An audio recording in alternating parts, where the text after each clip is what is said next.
Hello दोस्तों, क्या हाल है आप लोगों के। एक बार फिर से स्वागत है HMWB बैंकिंग एग्जाम में। जैसा कि आप लोग जानते हैं कि मैं संजय कुमार मौर्य आप लोगों के लिए लेके आया हूँ सिलेक्शन का होम्योपैथ, जिसमें मैं आपको अर्थमेटिक के मिक्स क्वेश्चन की प्रैक्टिस कराता हूँ ताकि आपकी अर्थमेटिक इम्प्रूव हो सके और आप कम से कम टाइम में ज़्यादा से ज़्यादा क्वेश्चन सॉल्व कर सके। और ये तभी पॉसिबल है जब आप प्रैक्टिस करते हैं। तो इन्हीं सब प्रॉब्लम को दूर करने के लिए हम आपके लिए लेके आए हैं सिलेक्शन का होम्योपैथ। तो चलिए बढ़ते हैं अपने क्वेश्चन की तरफ। लेकिन उससे पहले अगर आपने हमारी वीडियो को लाइक नहीं किया है तो लाइक कर दीजिए, और अभी तक चैनल को सब्सक्राइब नहीं किया है तो प्लीज़ चैनल को सब्सक्राइब कर दीजिए। तो चलिए बढ़ते हैं अपने क्वेश्चन की तरफ। और आज का हमारा पहला क्वेश्चन है ये, आप इसे पढ़िए, वीडियो रोक करके सॉल्व करने की कोशिश कीजिए, फिर मैं बताता हूँ इसे सॉल्व कैसे करना है। ठीक है,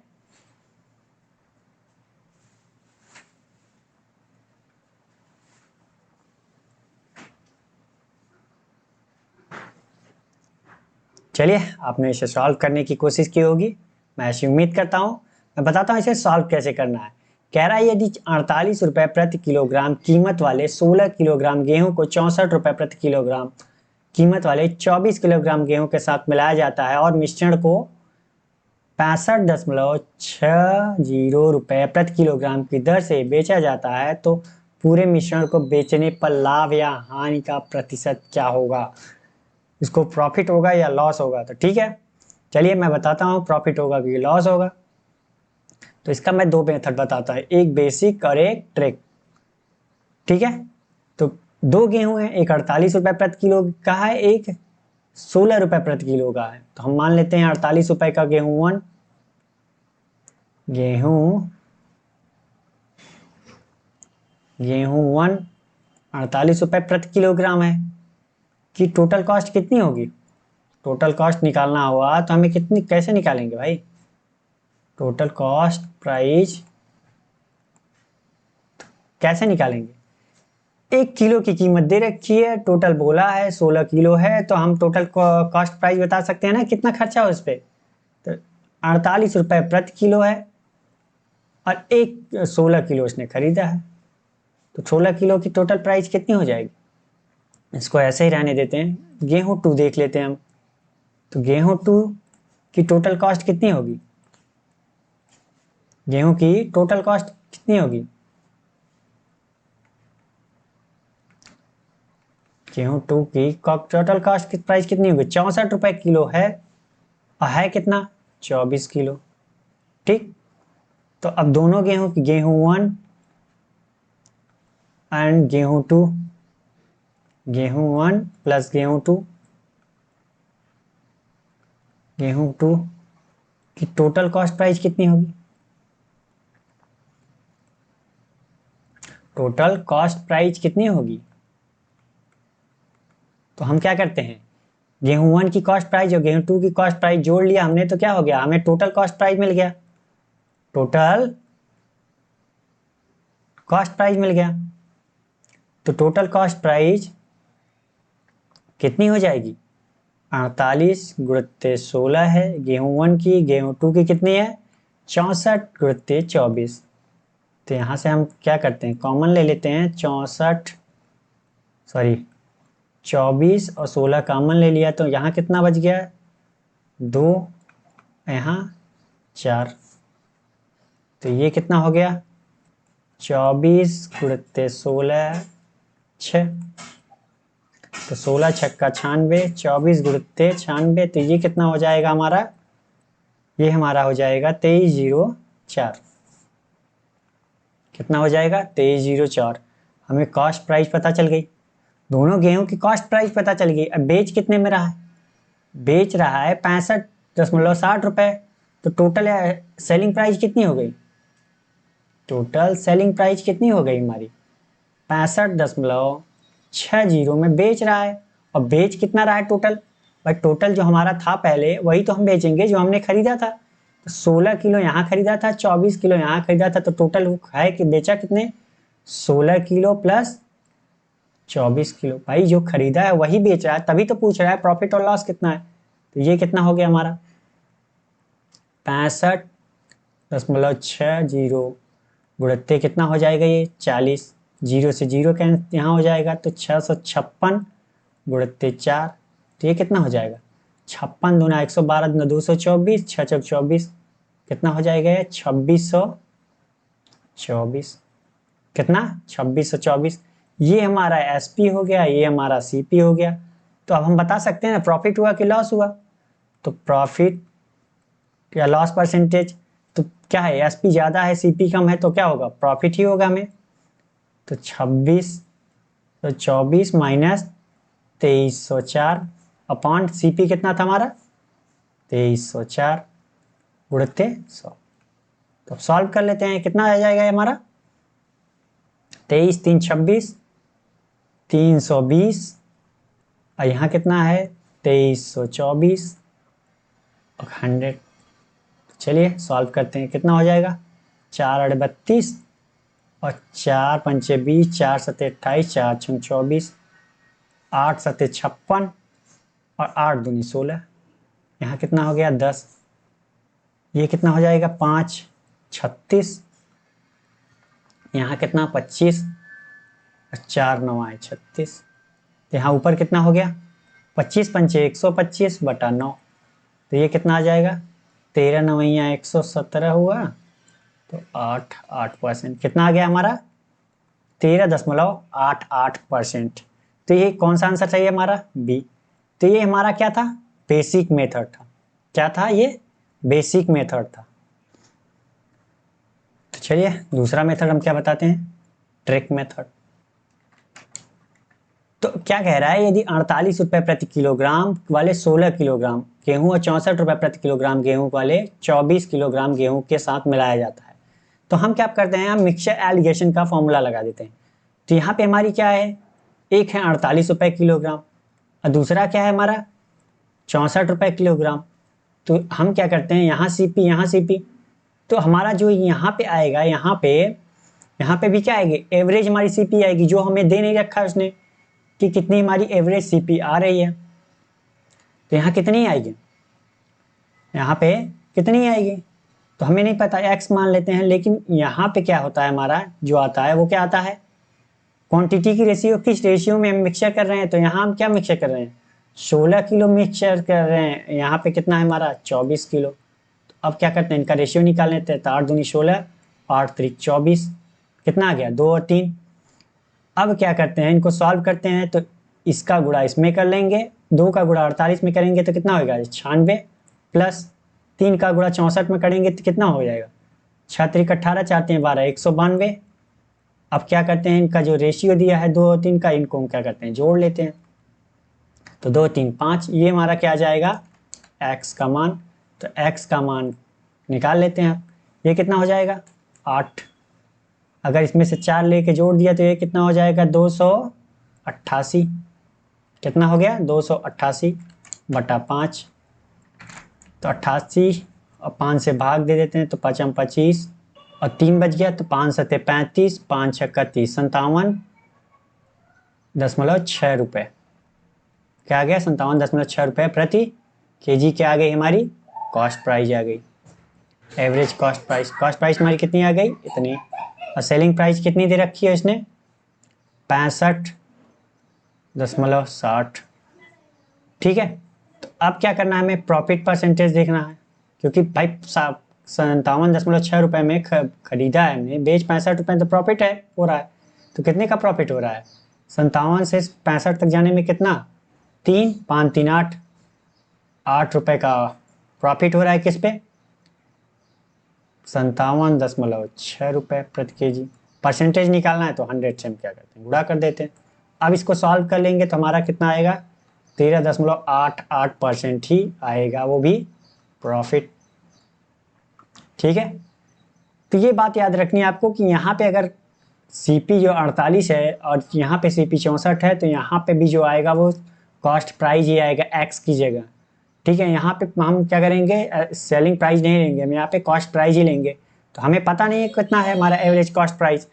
तो लेकिन एक चीज़ पता है कि जो 48 रुपये किलो वाला है वो 16 किलो है और जो 64 रुपये किलो वाला है वो 24 किलो है। यहाँ पे क्या होता है इनका तो रेशियो ही तो होता है, कितने रेशियो में मिलाया गया, तो हमने रख दिया यहाँ पे और सॉल्व करके इनका रेशियो निकाल लिया कितना, उसके बाद सॉल्व कर लिया आंसर आ गया। ठीक है, तो आपको समझ में आ गया होगा। बढ़ते हैं अगले क्वेश्चन की तरफ। और हमारा अगला क्वेश्चन है ये, आप इसे पढ़िए, उसके बाद मैं बताता हूँ इसे, ठीक है। उसके बाद मैं बताता हूँ इसे सॉल्व कैसे करना है। पहले आप इसे पढ़िए ध्यान से और सॉल्व करने की कोशिश कीजिए। मेरा सजेशन यही है कि आप पढ़िए और इसे सॉल्व करने की भी कोशिश कीजिए। जितना आप सॉल्व करने की कोशिश करेंगे उतना ही आपके लिए अच्छा है, ठीक है।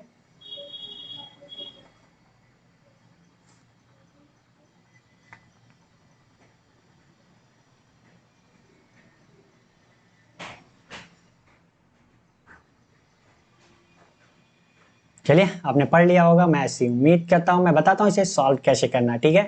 कह रहा है नल ए और नल बी किसी टंकी को 20 घंटे और 25 घंटे में भर सकते हैं। ए जो है वो कितने घंटे में भर सकता है? 20 घंटे में। और नल बी कितने घंटे में भर सकता है? 25 घंटे में भर सकता है। तो ये हमारा क्या था?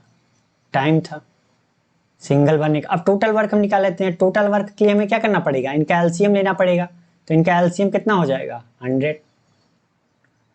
तो इफिशियंसी कितनी आ गई? टोटल वर्क में टाइम से भाग दिया तो हमें क्या मिलता है? इफिशियंसी। तो 100 में 20 से भाग दिया तो कितना? 5 ए की इफिशियंसी और 4 आ गया बी की इफिशियंसी, ठीक है। हमने बताया आपको कि टोटल वर्क हम कुछ भी ले सकते हैं। हम इनका एलसीएम ही क्यों लेते हैं? ताकि जो हम टाइम के इनसे डिवाइड करें, जो एफिशिएंसी हमारी आए वो एक्यूरेट आए, दशमलव में ना आए। कहने का अर्थ ये है कि दशमलव में ना आए, इसलिए हम इनका क्या लेते हैं? एलसीएम लेते हैं, ठीक है। तो चलिए, टोटल वर्क हमें पता है और हमारी इफिशियंसी आ गई। कह रहा है कि यदि दोनों नल एक साथ खोले जाएं तो वह समय ज्ञात करना है। अगर दोनों नल एक साथ खोल दिए जाएं तो वह कितनी देरी में भर जाएगा, यही चीज पूछ रहा है। आगे भी दिया है जिसके बाद नल बी को बंद कर देना चाहिए, ठीक है। जिसके बाद नल बी को बंद कर देना चाहिए ताकि पूरी टंकी को 16 घंटे में भरा जाए। तो कितनी देरी तक हमें ए बी को चलाना है और फिर उसके बाद क्या करना है? बी को बंद कर देना है ताकि जो है जो पूरा टाइम लगे टंकी को भरने में वो 16 घंटे लगे। तो एक बात आप हमें बताइए कि बी बंद कर रहा है, ए तो बंद कर नहीं रहा है।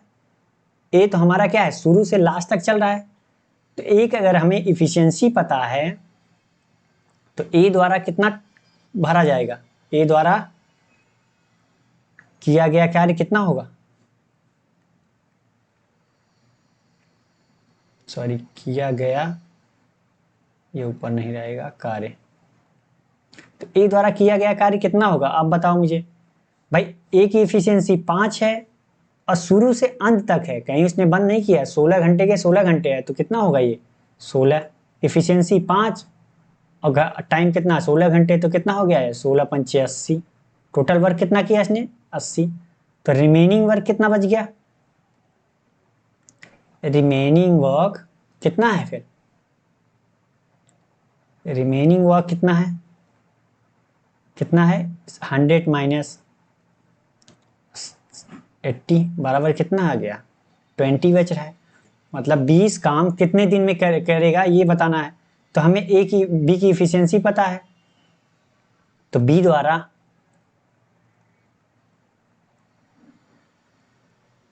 कार्य करने में लगा समय कितना हो जाएगा? अब क्योंकि ये 20 कार्य कर रहा है, ए तो अपना पूरा काम कितना किया? उसने 80 किया। ए अब 20 काम कर रहा है और कितने की इफिशियंसी से? 4 की इफिशियंसी से। तो कितना टाइम लेगा? 5 घंटे। कितने घंटे? 5 घंटे। तो क्या हो गया? ए और बी जो है वो 5 घंटे तक ही काम करते हैं साथ में। ए और बी कितने घंटे काम करते हैं? 5 घंटे, ठीक है। तो हमारा कौन सा आंसर सही है? सी।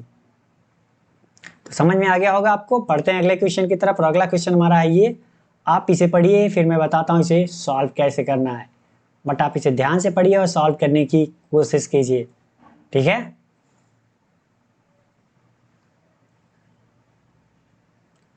चलिए, आपने पढ़ लिया होगा और सॉल्व करने की कोशिश की होगी, मैं ऐसी उम्मीद करता हूँ। मैं बताता हूँ इसे सॉल्व कैसे करना है। कह रहा है 800 मिलीलीटर मिश्रण में 60% दूध और शेष पानी है। यह ज्ञात कीजिए कि मिश्रण में कितनी मात्रा में दूध मिलाया जाए ताकि अंतिम मिश्रण में पानी की मात्रा जो है 33% हो जाए। तो चलिए सॉल्व करते हैं। कह रहा है 800 मिलीलीटर क्या है? दूध है। 800 ml जो है मिक्सचर है कोई, क्या है, मिक्सचर है, जिसमें क्या है, मिल्क कितना है और वाटर कितना है।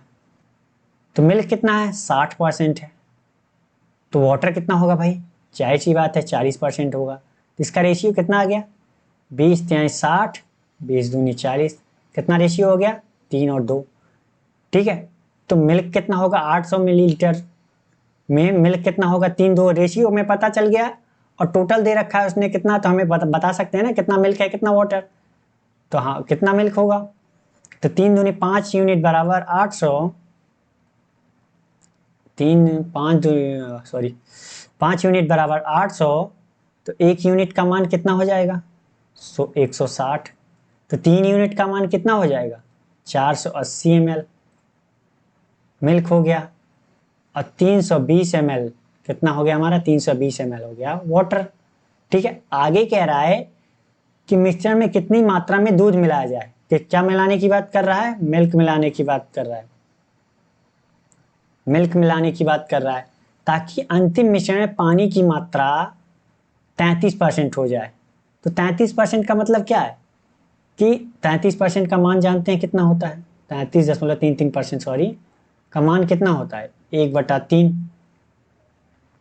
अगर हमारा टोटल 3 है तो 33% मतलब एक क्या होगा, पानी होगा। अगर एक पानी हो गया तो टोटल में से 3 है तो क्या होगा, 2 हमारा क्या होगा, वाटर हो गया। 2:1 का रेशियो हमें पता चल गया। लेकिन एक बात उसने बोली है कि वो दूध मिला रहा है, दूध मिला रहा है, पानी तो मिला नहीं रहा है। तो यहाँ पे पानी की जो रेशियो है वो क्या होगी, सेम होगी। ऊपर 2 है तो नीचे भी क्या होगी, 2 होगी। तो हम 2 बनाने के लिए क्या करेंगे, 2 से गुणा कर दिया। तो यहाँ भी हमें 2 से गुणा करना पड़ेगा। अब हमारा रेशियो कितना आ गया, 4, और ये कितना आ गया, 2। पानी की मात्रा जो है वो समान है। तो यहाँ भी क्या है, वाटर 320 लीटर ml ही है। तो 2 यूनिट का मान 320, तो 4 यूनिट का मान कितना हो जाएगा, 640। पहले कितना था, 480, बाद में कितना हो गया, 640। तो हमने मिलाया कितना, 160 ml। हमने वाटर कितना मिलाया, 160 ml। तो कौन सा हमारा सही है, ए। कौन सा हमारा सही है, ए। ठीक है, तो समझ में आ गया होगा आपको। तो बढ़ते हैं अगले क्वेश्चन की तरफ। अगला क्वेश्चन हमारा है, फिर मैं बताता हूँ इसे सॉल्व कैसे करना है, बट आप इसे ध्यान से पढ़िए। जितना ध्यान से पढ़ेंगे सॉल्व करेंगे उतनी अच्छी बात है आपके लिए। ठीक है,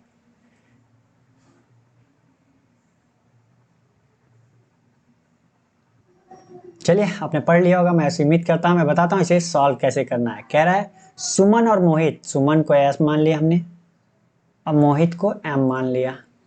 कह रहा है 240 रुपए 320 रुपए के निवेश के साथ एक व्यवसाय शुरू किया। 240 रुपए और 320 रुपए के साथ एक व्यवसाय शुरू किया।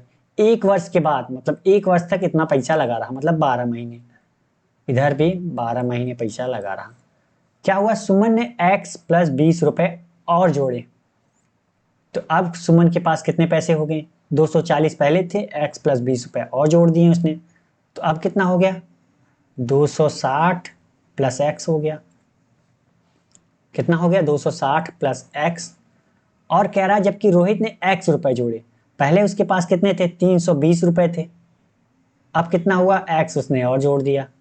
अब उसके पास रुपए कितने हो गए, 320 + x। कह रहा है 2 वर्षों के अंत में, मतलब 1 वर्ष तो बीत गया, यहीं 12 12 जोड़, दूसरे वर्ष क्या होगा, फिर 12 हमने जोड़ दी, गुणा कर दिया। तो इनका रेशियो निकाल लेते हैं हम। तो आपको पता है कि इन्वेस्टमेंट एंड टाइम का रेशियो जो होता है वो प्रॉफिट के रेशियो के बराबर होता है। इसी रेशियो में हम क्या करते हैं, प्रॉफिट बांटते हैं। इन्वेस्टमेंट एंड टाइम का जो मल्टीप्लाई करते हैं वो एक्चुअल प्रॉफिट नहीं आती, मैंने हर बार आपको बताया है।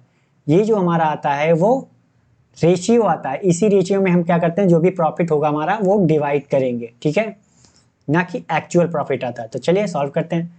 तो 12 सब में कॉमन है तो क्या हो जाएगा, कैंसिल हो जाएगा। कैंसिल तभी होगा जब सब में एक ही चीज कॉमन होगा तभी। ऐसा नहीं कि यहाँ 12 कॉमन है, यहाँ पे 12 है तो नहीं होगा। चारों में, यहाँ पे जैसे 4 है तो चारों में कॉमन होगा तभी कटेगा। ठीक है, अब सॉल्व कर लेते हैं। ये दोनों जोड़ देंगे तो कितना होगा, 260 और प्लस 240 कितना हो जाएगा, 500। 500 + x, और यहाँ कितना बच गया, 320 प्लस 320 कितना 640 प्लस एक्स। ये क्या है? प्रॉफिट का रेशियो। लेकिन आगे दे रखा है कि 2 वर्षों के अंत में सुमन और रोहित द्वारा प्राप्त लाभ का अनुपात इतना है। यहाँ पे सुमन का प्राप्त लाभ कितना है? प्रॉफिट 500 प्लस एक्स बटा 640 प्लस एक्स कितना है? यही तो है इनका रेशियो। लेकिन दे रखा है उसने कितना? 29 और 36। अब हम क्या करते हैं? सॉल्व कर लेते हैं। इसका गुणा इधर कर देते हैं, इसका गुणा इधर करेंगे तो 36 पंचे 180 मतलब 18,000 हो जाएगा, क्योंकि 500 है। 500 है तो इसका कितना? 36 का आधा 18,000, सीधा सीधा। यहाँ कितना? 36x। अब 29 का गुणा करेंगे इधर तो कितना हो जाएगा? 29 का गुणा किया तो कितना हो जाएगा? ये तो गुणा कर लेते हैं। 0 0 रहेगा, 9 चौका 36 और 2 दूनी 4, 9 चौका 36, 4 40 और 3 43।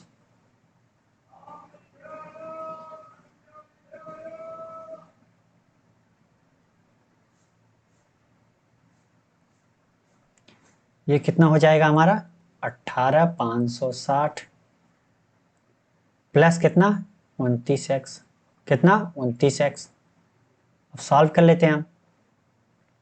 तो ये इधर आएगा, ये इधर जाएगा, तो ये कितना हो गया? 7x बराबर कितना? 560। तो x का मान कितना हो गया? 80। x का मान हमारा कितना आ गया? 80। तो x का मान 80 आ गया, तो x माइनस 20 का मान कितना होगा? x माइनस 20 पूछ रहा है, तो कितना? 80 माइनस 20 बराबर कितना? 60। तो कौन सा सही है हमारा? बी। तो बहुत हार्ड क्वेश्चन नहीं था। वेरिएबल देख करके आप कंफ्यूज मत होइए। जैसा जैसा क्वेश्चन में कहता जा रहा है वैसा वैसा आप करते जाइए, आपका आंसर आ जाएगा। और जितनी ज़्यादा प्रैक्टिस करेंगे उतने ही कम समय में आप सॉल्व करेंगे। जितना मैंने लिखा है ये इतना आपको लिखने की ज़रूरत नहीं है। मैंने हमेशा कहा है आपसे, ये सिर्फ मैं आपको समझाने के लिए पॉइंट बाय पॉइंट लिखता हूँ। आपकी स्पीड कितनी है और आप कितना माइंड में कैलकुलेशन कर सकते हैं, ये चीज़ आपके प्रैक्टिस पे डिपेंड करेगी। ठीक है, तो चलिए बढ़ते हैं अगले क्वेश्चन की तरफ। ये समझ में आ गया होगा। और अगला क्वेश्चन हमारा है ये, आप इसे पढ़िए और सॉल्व करने की कोशिश कीजिए, फिर मैं बताता हूँ इसे सॉल्व कैसे करना है। ठीक है, बट आप इसे वीडियो रोक करके सॉल्व करने की कोशिश कीजिए और कमेंट बॉक्स में आंसर दीजिए।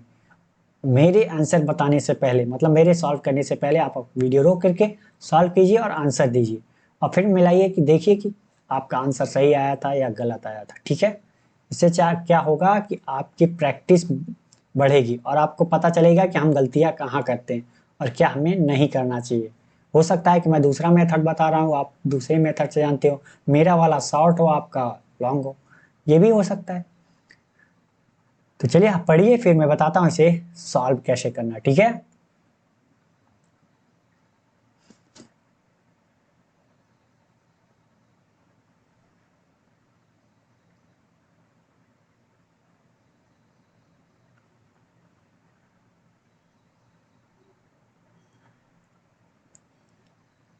चलिए आपने पढ़ लिया होगा, मैं ऐसी उम्मीद करता हूँ। मैं बताता हूँ इसे सॉल्व कैसे करना है। कह रहा है एक आयत की लंबाई और चौड़ाई का अनुपात, एक रेक्टेंगल है जिसकी लेंथ एंड ब्रेथ का रेशियो दे रखा है कितना? 4 और 3। कह रहा है आयत का परिमाप 84 मीटर है। परिमाप क्या होता है? पेरीमीटर। रेक्टेंगल का पेरीमीटर, पेरीमीटर ऑफ रेक्टेंगल। तो आयत का परिमाप कितना होगा?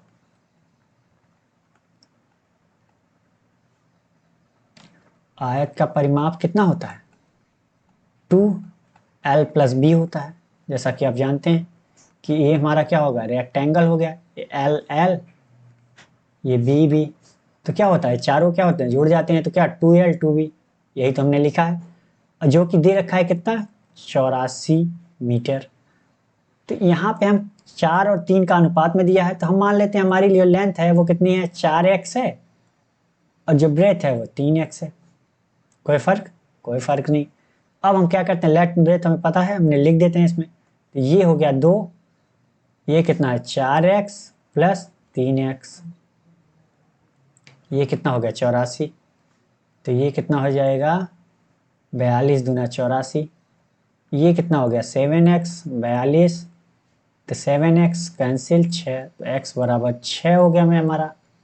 अगर x का मान हमें 6 मिल गया तो अब हम बता सकते हैं ना लेंथ हमारी कितनी है। तो ये कितनी हो जाएगी 6 चौका 24, और ये कितना हो जाएगा 6 त्रिक 18, मतलब लेंथ हमारी 24 मीटर है और ब्रेथ हमारी 18 है। अब आगे कह रहा है यदि एक वर्ग की प्रत्येक भुजा, वर्ग की भुजा क्या होती है ए होती है, आयत की चौड़ाई कितनी होती है बी होती है, से 33% कम है। कौन कम है प्रत्येक भुजा, मतलब कह रहा है सॉरी वर्ग की भुजा जो है वो आयत की चौड़ाई से 33.33% कम है। तो 33.33% का मान कितना होता है 1/3। अगर हमारी ब्रेथ 3 है तो 33.33% मतलब 1 कम है। तो अगर ये 3 है तो ये कितनी होगी 2 होगी, रेशियो में पता चल गया। लेकिन हमें क्या है ब्रेथ पता है, ब्रेथ हमारी कितनी है 18, तो 3 यूनिट का मान 18, तो 2 यूनिट का मान कितना 12। अब हमें क्या मिल गया स्क्वायर क्या हो भुजा में मिल गई, वर्ग की भुजा भी में मिल गई। अब आगे कह रहा है आयत और वर्ग के क्षेत्रफलों के बीच का अंतर बताना है। आयत का क्षेत्रफल माइनस वर्ग का क्षेत्रफल, अंतर बताना है। तो ये कितना हो आयत का क्षेत्रफल कितना होता है लंबाई गुणित चौड़ाई, और वर्ग का क्षेत्रफल कितना होता है ए स्क्वायर, मान रख दीजिए आप सीधा सीधा। तो कितना है यहाँ 24 और 18, और ए का मान कितना है 12, तो 12 का स्क्वायर कितना है 144, ठीक है। या 12 गुणित 12 कर दीजिए, कितना 12 का स्क्वायर है तो 12 गुणित 12 कर दिया हमने। तो यहाँ से हम क्या करते हैं 12 कॉमन ले लिया, तो यहाँ कितना हो गया 18 दूना 36 माइनस 12, तो ये कितना आ गया 12 गुणित 24, तो 12 गुणित 12 गुणित 2 है, तो 12 बारह में 144 दूना 288 क्या हो गया मीटर स्क्वायर, क्योंकि क्षेत्रफल की बात हो रही है तो मीटर स्क्वायर कौन सा सही है हमारा ए। तो आपको ये क्वेश्चन समझ में आ गया होगा कि हम सॉल्व कैसे करना है, ठीक है। तो इतना लंबा आप सोच रहे होंगे कि हर क्वेश्चन इतना लंबा कैसे हो रहा है, मैं आपको बता दिया हूँ, मैं इसे डीपली समझाने की कोशिश कर रहा हूँ, क्योंकि जो चीज़ें आपको समझ में आ जाएंगे फिर उसे सॉल्व करने में आपको मिनटों नहीं सेकेंडों लगेंगे, ठीक है। तो बढ़ते हैं अगले क्वेश्चन की तरफ। अगला क्वेश्चन हमारा है ये, आप इसे पढ़िए फिर मैं बताता हूँ इसे सॉल्व कैसे करना है, बस आप इसे ध्यान से पढ़ने की कोशिश कीजिए और वीडियो रोक करके सॉल्व भी कीजिए, ठीक है।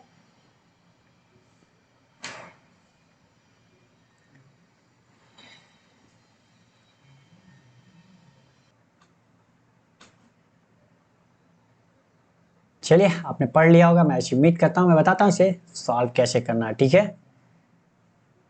कह रहा है शांत जल में एक नाव की गति प्रत्येक घंटे के बाद 4 किमी प्रति घंटा बढ़ जाती है, धारा की गति 3 किमी प्रति घंटा है। यदि नाव धारा के अनुकूल 3 घंटे में 60 किलोमीटर की यात्रा करती है तो नाव द्वारा धारा के अनुकूल अपनी प्रारंभिक गति से, मतलब इनिशियल स्पीड के साथ 96 किमी की दूरी तय करने में लिया गया समय ज्ञात कीजिए। इसीलिए मैं कहता हूँ क्वेश्चन को आप ध्यान से पढ़िए, क्योंकि क्या होता है कि आपको क्वेश्चन आते हुए भी आप थोड़ा सा पढ़ने में मिस अंडरस्टैंडिंग करते हैं जिससे आप नहीं कर पाते हैं, ठीक है। तो चलिए कह रहा है शांत जल में एक नाव की गति प्रत्येक घंटे के बाद 4 किमी बढ़ जाती है, तो धारा की गति, तो धारा की गति मतलब सी कितना दिया है 3 किमी प्रति आवर। अब बी का मान हमें पता नहीं है, तो बी का मान हम मान लेते हैं कितना हमारा है x किमी प्रति आवर, ठीक है।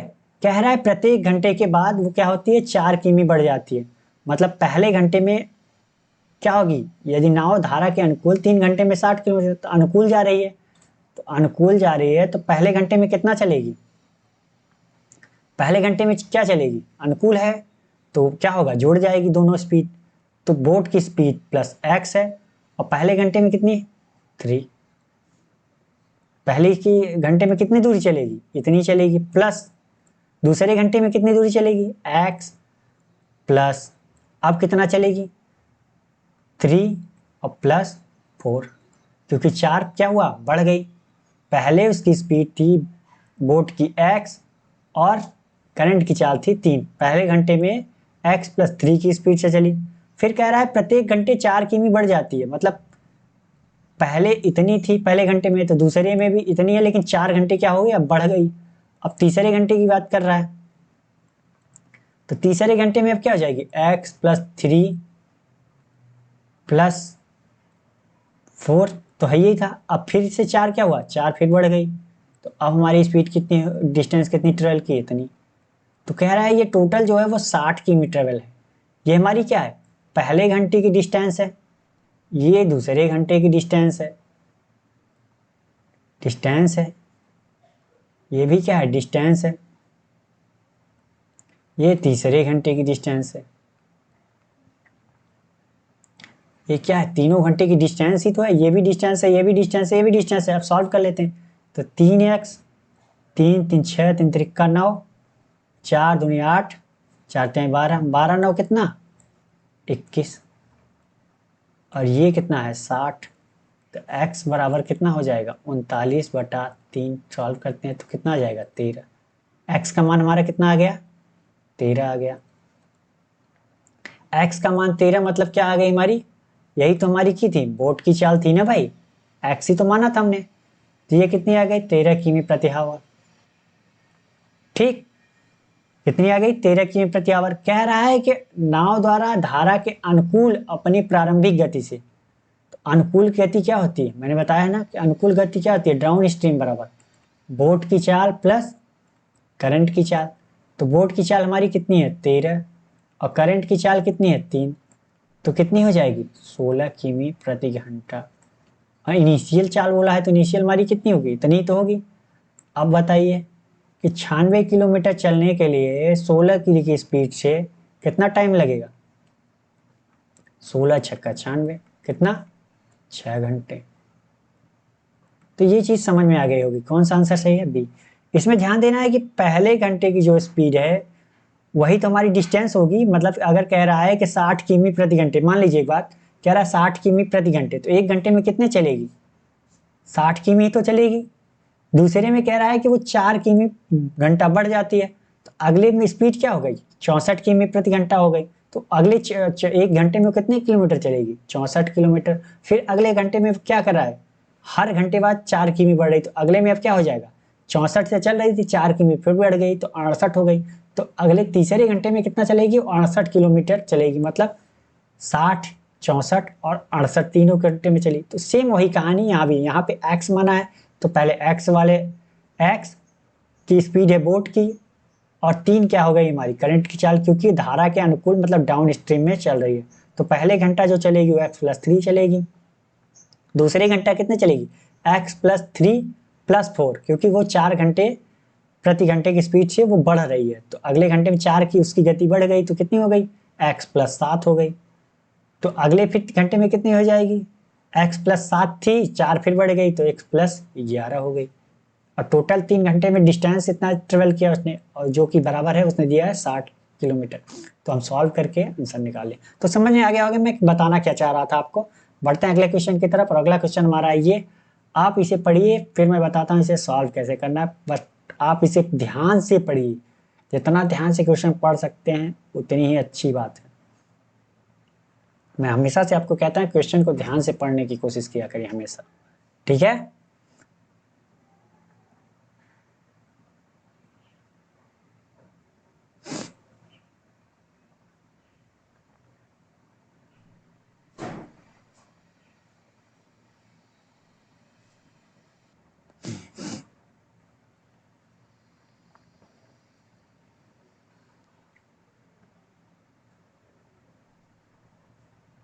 चलिए आपने पढ़ लिया होगा, मैं ऐसी उम्मीद करता हूँ। मैं बताता हूँ इसे सॉल्व कैसे करना है।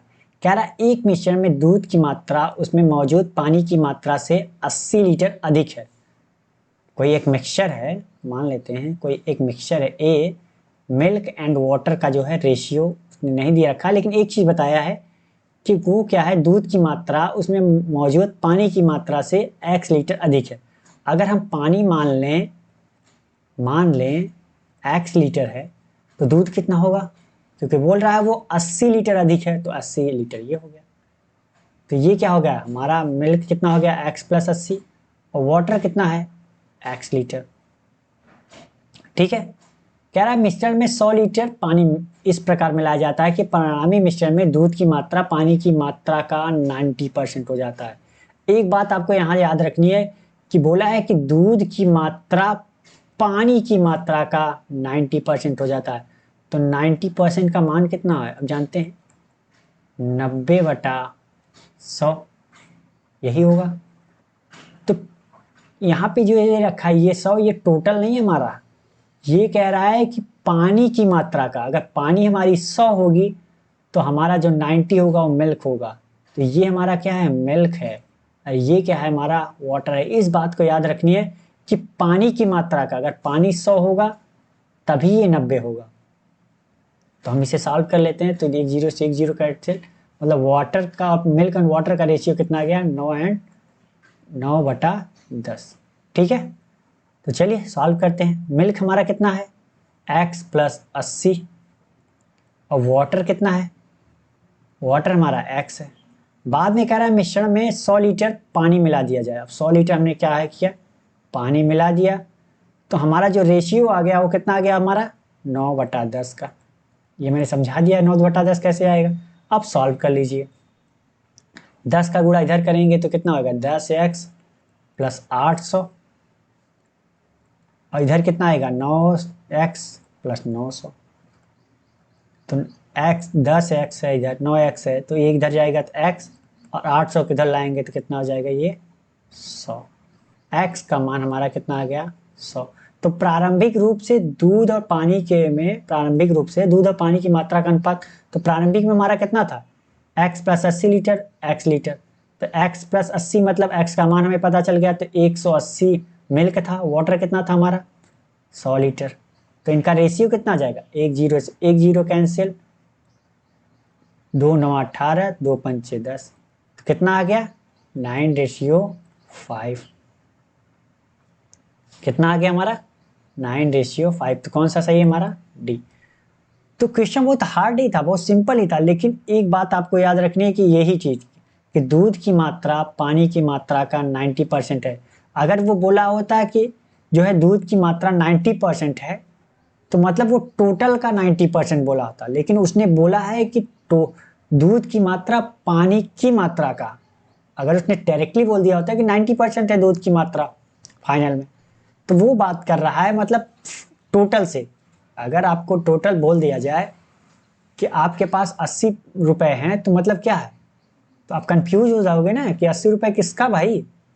लेकिन इसमें उसने बोल रखा है कि दूध का, मतलब ये उसने बोल रखा है कि दूध की जो मात्रा है 90%, वो पानी की मात्रा का 90% है। ठीक है, तो समझ में आ गया होगा मैं बताना क्या चाह रहा था आपको। तो यही गलती करते हैं बच्चे बस।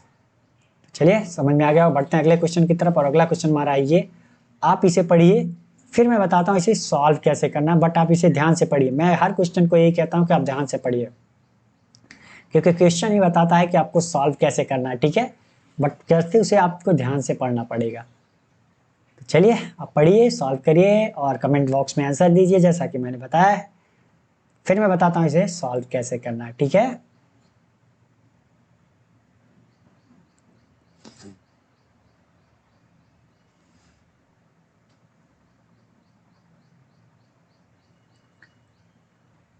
चलिए आपने पढ़ लिया होगा, मैं ऐसी उम्मीद करता हूँ। मैं बताता हूँ इसे सॉल्व कैसे करना है। कह रहे हैं वस्तु P, कोई वस्तु है जो P, जिसका क्रय मूल्य 1800 रुपये, उसके उसे जो है उसके क्रय मूल्य से 90% अधिक अंकित कर दिया जाता है। मतलब कह रहा है मार्क प्राइस जो है उसकी कॉस्ट प्राइस से 90% अधिक अंकित किया जाता है। मतलब कहने का अर्थ जो है, अगर 100 का सामान होगा तो 90% अधिक मतलब 190 रुपये अधिक अंकित किया जाता है।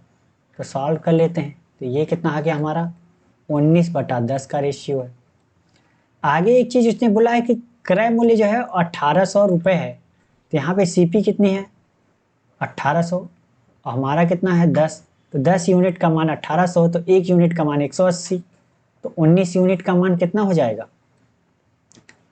19 यूनिट का मान कितना हो जाएगा, 19 19 361 में से 19 गया, कितना हो जाएगा 342, मतलब 3420 रुपये है मार्क प्राइस उसका। अब आगे कह रहा है एक क्यू है, कोई एक प्रोडक्ट अब क्यू है जिसका क्रय मूल्य 1890 है और उसे 33.33% लाभ पर बेचा जाता है। तो लाभ पर बेचने के लिए हमें क्या होता है, cost price and selling price का रेशियो। तो अगर 33.33% का मान आप जानते हैं कितना होता है, 1/3। अगर हमारा कॉस्ट प्राइस 3 है तो 33.33% मतलब 1 के लाभ पे बेचा जाता है, तभी तो 33.33% का लाभ होगा। तो जिसको बेचा कितने पे जाता है, 4 पे। तो हमें selling price and cost price की रेशियो पता चल गई कितनी है, 4 और 3। लेकिन उसने क्या की दिया है, जिसका कॉस्ट प्राइस दिया है 1890 रुपया, तो 3 यूनिट का मान 1890 है, तो 1 यूनिट का मान कितना होगा, 630। तो 4 यूनिट का मान कितना होगा, 6 चौको 24, 2520 रुपया। तो ये बात समझ में आ गई। 3 यूनिट का मान 1890, तो 4 यूनिट का मान नहीं बता सकते आप, यहाँ से 1 यूनिट का निकाल लिया, फिर 4 यूनिट में गुणा कर दिया। यही तो करते आए हैं अभी तक। आगे बोल रहा है यदि दोनों वस्तुओं का विक्रय मूल्य समान है, कहने का अर्थ जो विक्रय मूल्य है वो दोनों का समान है, तो मतलब ये हमारा विक्रय मूल्य हो गया 2520। सेलिंग प्राइस हमारा कितना हो गया, 2520 दोनों का है। तो वस्तु पी को बेचने पर दी गई छूट, तो पी की मार्क प्राइस कितनी थी हमारी, पी की मार्क प्राइस हमारी कितनी थी, वो थी 3420 रुपये। 3420 पे मार्क प्राइस थी और उसको बेचा कितने पे, 2520 रुपये पे। तो छूट कितने की दिया, जाहिर सी बात है घटा देंगे हम। तो कितनी की छूट दिया, 900 रुपये की हमने क्या दिया, डिस्काउंट दिया। ठीक है, तो कितने का डिस्काउंट दिया हमें, 900 रुपये का। तो कौन सा सही है हमारा, सी वाला। ठीक है, तो समझ में आ गया होगा आपको। बस जो क्वेश्चन में कहता जाए क्वेश्चन में वो आप करते जाओ प्रोसेस बाय प्रोसेस, बशर्ते आप क्वेश्चन को ध्यान से पढ़िए को कहना क्या चाह रहा था। ऐसा नहीं कि वो कुछ कह रहा और आप कुछ और लगा रहे हो तो आंसर नहीं आएगा। ठीक है, चलिए समझ में आ गया होगा। बढ़ते हैं अगले क्वेश्चन की तरफ। और अगला क्वेश्चन हमारा है ये, आप इसे ध्यान से पढ़िए, फिर करने की कोशिश कीजिए, उसके बाद कमेंट बॉक्स में आंसर दीजिए, फिर मैं बताता हूँ इसे सॉल्व कैसे करना है। ठीक है, बहुत हार्ड क्वेश्चन है, बहुत ही सिंपल क्वेश्चन है, लेकिन आता है एग्जाम में, तो इसलिए मैंने इसे भी रखा है।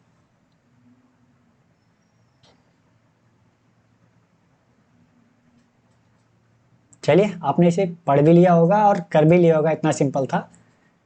क्योंकि मेरी तरह तो आपको लिखना नहीं है, इतना लंबा समझाना नहीं है, आप तो आधा शॉर्टकट मारे और हो गया। चलिए, कह रहा एक भिन्न का अंश उसके हर से 17 अधिक है, तो हम मान लेते हैं इसका डिनोमिनेटर कितना है, सॉरी मान लिया हर कितना है इसका, हर को क्या कहते हैं, डिनोमिनेटर। कंफ्यूज मत होइएगा भाई। तो हम मान लिया क्या है, x है, अंश उसके हर से क्या है, 17 अधिक है। कौन अधिक है, अंश कितना अधिक है, 17। तो अगर हर x है तो अंश कितना हो गया, x प्लस 17। तो भिन्न हमारी कौन सी होगी,